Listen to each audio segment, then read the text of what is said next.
शिला प्रभुपाद की जय। तो हम लोग शिला प्रभुपाद लीलामृत पढ़ रहे हैं और उसी के ऊपर डिस्कशन कर रहे हैं। तो हम वॉल्यूम 5 पढ़ रहे हैं। हमने अभी तक चैप्टर 1 और 2 पढ़ा। हमने देखा कि 1971 गौर पूर्णिमा के समय कैसे शिला प्रभुपाद जी ने तमाल कृष्ण गोस्वामी महाराज को मायापुर का लैंड के लिए भेजा और 1971 में प्रभुपाद जी को वो लैंड मिल जाता है। और उसी साल 1971 नवंबर में कार्तिक के समय प्रभुपाद जी को वृंदावन का लैंड मिलता है और मुंबई का लैंड मिलता है। और 1971 में प्रभुपाद जी जयपुर जाते हैं। जयपुर से प्रभुपाद जी नैरोबी जाते हैं। नैरोबी से प्रभुपाद जी आते हैं मुंबई में और मधुदूषा स्वामी महाराज को बोलते कि आप मुंबई टेम्पल का रिस्पॉन्सिबिलिटी लीजिए। और उसके बाद प्रभुपाद जी चेन्नई जाते हैं। चेन्नई में प्रभुपाद जी एक्सटेंसिवली प्रचार करते हैं अलग अलग लोगों को। और वहाँ पे हमने देखा कि प्रभुपाद जी ने अपने जीवन से सिखाया कि कैसे हमको अलग अलग तरीके के लोगों को डील करना चाहिए, प्रीच करना चाहिए। फिर हम देखते हैं कि कैसे एक वैष्णव हो, कभी एनवियस वैष्णव और कभी फेवरेबल वैष्णव, उनसे कैसे प्रभुपाद जी डील करते हैं। और प्रभुपाद जी चेन्नई में प्रचार करने के बाद विशाखापट्टनम आते हैं पुरी महाराज के पास। फिर हम देखते हैं कैसे प्रभुपाद जी का इंटीमेट डीलिंग होता है पुरी महाराज के साथ। और फिर पुरी महाराज के साथ प्रभुपाद जी कोलकाता आते हैं और अभी मायापुर जा रहे हैं।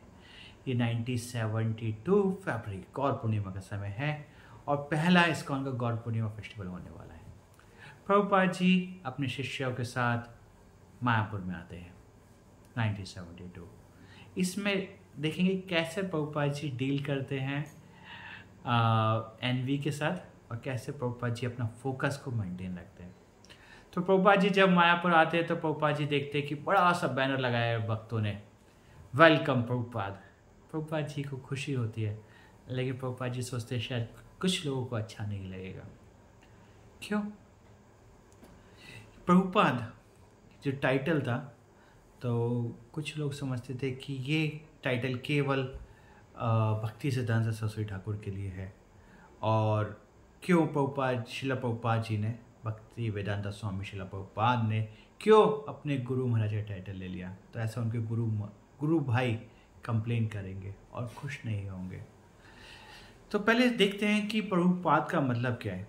तो जब हम भगवान को देखते हैं, ऑल्टर में भगवान के दर्शन करते हैं, प्रभु के दर्शन करते हैं, तो प्रभु के चरणों में हम किसको देखते हैं? गुरु परंपरा को।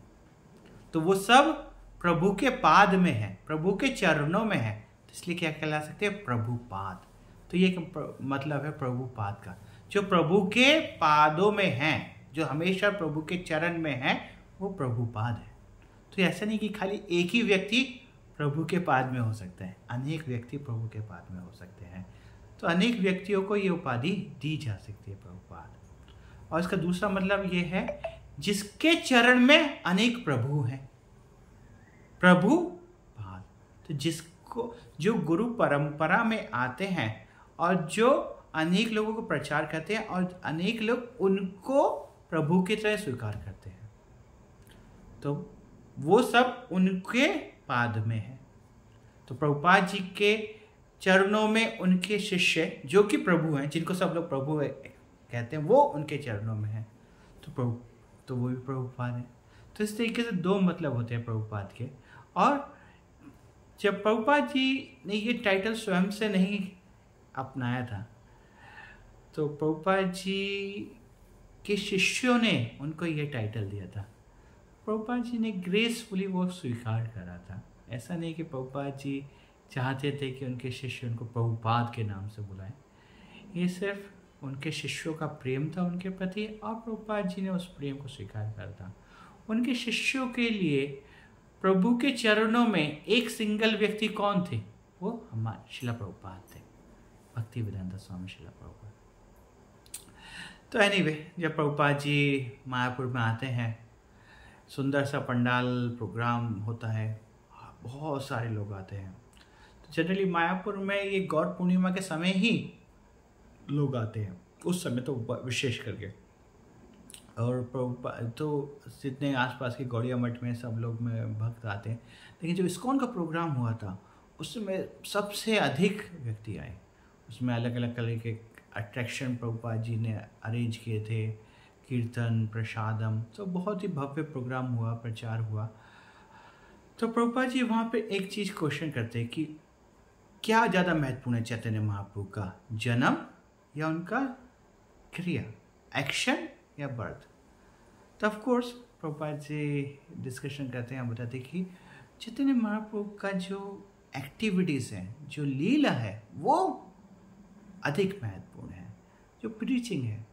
तो मठ, प्रभुपाद जी बोलते हैं कि अगर कोई मठ है, अगर उसमें प्रचार नहीं हो रहा है तो उसका इतना इम्पोर्टेंस नहीं है। तो ये बहुत महत्वपूर्ण है कि अगर हम लोग जो टेम्पल बना रहे हैं उससे प्रचार हो, जो कि चैतन्य महाप्रभु की एक्टिविटी है, जो चैतन्य महाप्रभु का मिशन है। तो ये बहुत ही ज़रूरी है। तो प्रभुपाद जी का जब गौर पूर्णिमा प्रोग्राम हुआ तो उनके अनेक गुरु भाई आए और सब ने प्रभुपाद जी का प्रोत्साहन करा और अप्रिशिएट किया कि आपने जो किया है वो बहुत ही अद्वितीय है और कोई ऐसा नहीं कर पाया आज तक। आपने चैतन्य महाप्रभु के मिशन को सचमुच में, उनकी जो प्रोफेसी थी भक्ति विनोद ठाकुर की, वो आपने कंप्लीट करी है। आपका जो प्रयास है वो सराहनीय है, बहुत ही अच्छा है। तो सब लोगों ने, गुरु भाई, उनकी प्रशंसा करी। लेकिन प्रभुपाद जी जानते थे कि कुछ और भी होने वाला है।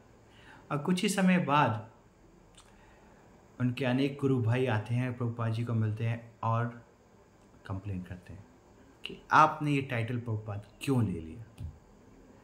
प्रभुपाद जी बताते हैं कि ये मैंने नहीं लिया है, ये मेरे गुरु, मेरे शिष्य जो है उन्होंने मुझे दिया है, वो मुझे इस नाम से बुलाते हैं।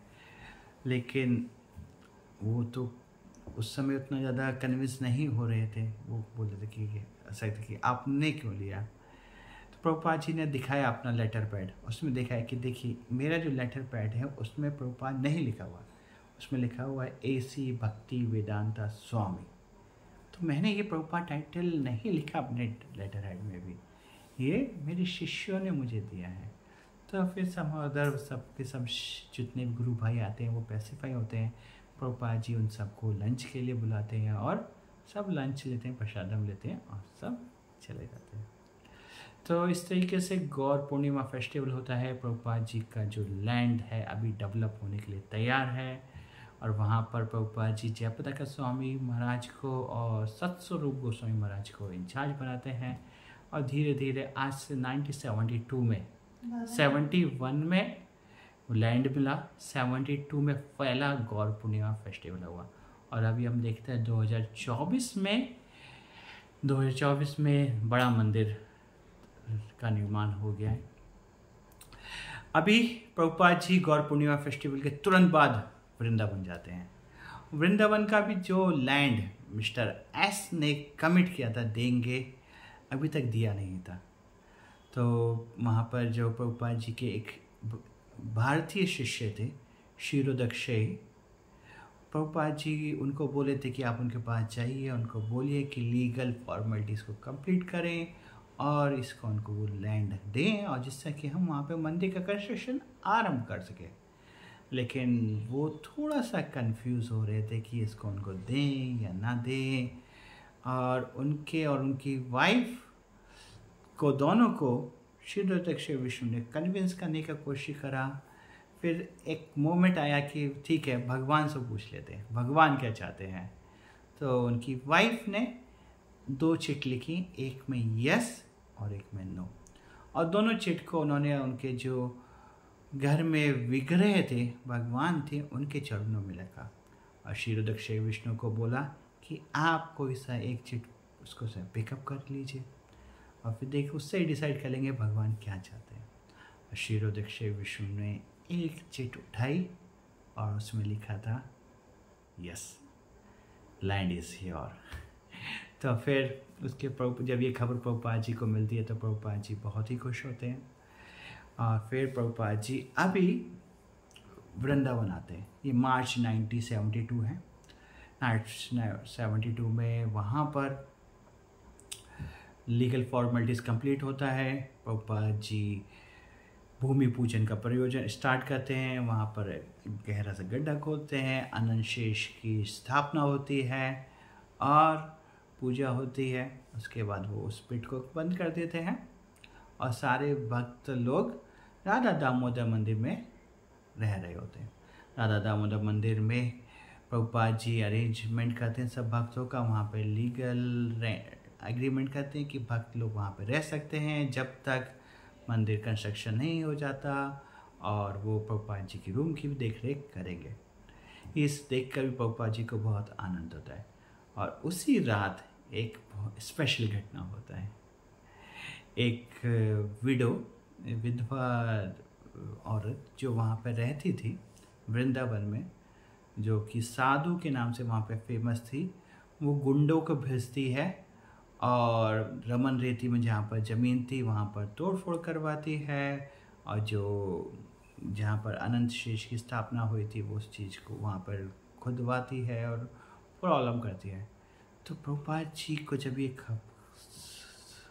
समाचार मिलता है तो प्रभुपाद जी को बहुत गुस्सा आता है। प्रभुपाद जी भक्तों को बोलते हैं कि आप डेट लेके जाइए, पुलिस स्टेशन में कंप्लेन करिए। भक्त लोग पुलिस स्टेशन में कंप्लेन करते हैं और पुलिस वहाँ पर आती है, और अगली रात दोबारा से गुंडे वहाँ पर आते हैं, और गुंडों जब आते हैं तो पुलिस उनको वार्निंग देती है कि अगर ऐसा आपने कभी दोबारा से किया तो हम आपको जेल में डाल देंगे। और वो दिन आखिरी दिन था, उसके बाद वो कभी वहाँ पर नहीं आते हैं, और प्रभुपाद जी का भी लैंड वृंदावन में भी मिल जाता है।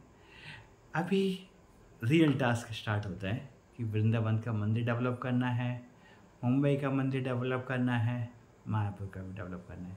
तीनों जगह ज़मीन मिल गया है, पोजीशन भी मिल गया है, अभी कंस्ट्रक्शन स्टार्ट होने वाला है।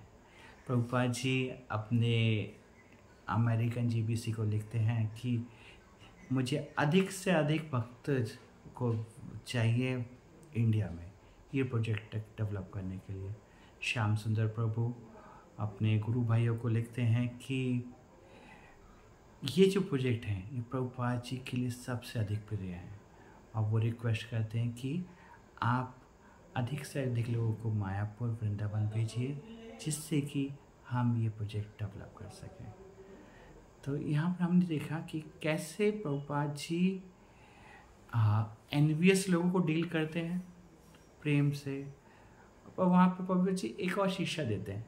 यदि एक पिता है और उसके 2 बच्चे हैं, पिता चाहता है कि आप ये काम करिए, तो एक बच्चा वो काम को कर देता है, दूसरा बच्चा नहीं करता, तो दूसरे बच्चे को खुशी होनी चाहिए कि पहले बच्चे ने वो पिताजी का काम कर दिया है ना। तो वैसे प्रभुपाद जी बोलते हैं यदि कोई व्यक्ति प्रचार कर रहा है तो हमको खुश होना चाहिए कि वो चैतन्य महाप्रभु के मिशन में जो मुझे करना चाहिए वो कर रहा है, तो मैं नहीं कर पा रहा, मुझे दुख होना चाहिए, और मुझे खुश होना चाहिए कि वो कर रहा है, तो एनवियस नहीं होना चाहिए। और यही चीज़ प्रभुपाद जी बोलते हैं कि वृंदावन में जब एक गोपी भगवान की बहुत अच्छी से सेवा करती है तो दूसरी गोपी खुश होती हैं कि वो गोपी कितनी फॉर्चुनेट है, वो कितने अच्छे से ठाकुर जी के भगवान की लाला की सेवा कर रहे हैं, मैं उतनी अच्छी नहीं कर पाई। और वो अधिक प्रयास करते हैं कि कैसे वो कान्हा को खुश करें। यही मूड होना चाहिए हमको भक्तों में सेवा करने के लिए। लेकिन जब हम सेवा करते हैं तो कभी कभी बहुत अनचाहे शत्रु भी बन जाते हैं। जैसे युधिष्ठिर महाराज, उनको बोलते हैं अजात शत्रुआ, उनका कोई शत्रु नहीं है। अरे ये से कैसे हो सकता है उनका कोई शत्रु नहीं है? ये दुर्योधन वगैरह तो उनके शत्रु थे, लेकिन उनको अभी युधिष्ठिर महाराज अपना शत्रु नहीं मानते थे। उनके लिए कोई शत्रु नहीं है, युधिष्ठिर महाराज के लिए कोई शत्रु नहीं है, लेकिन हो सकता है अदर व्यक्ति उनको शत्रु मान ले।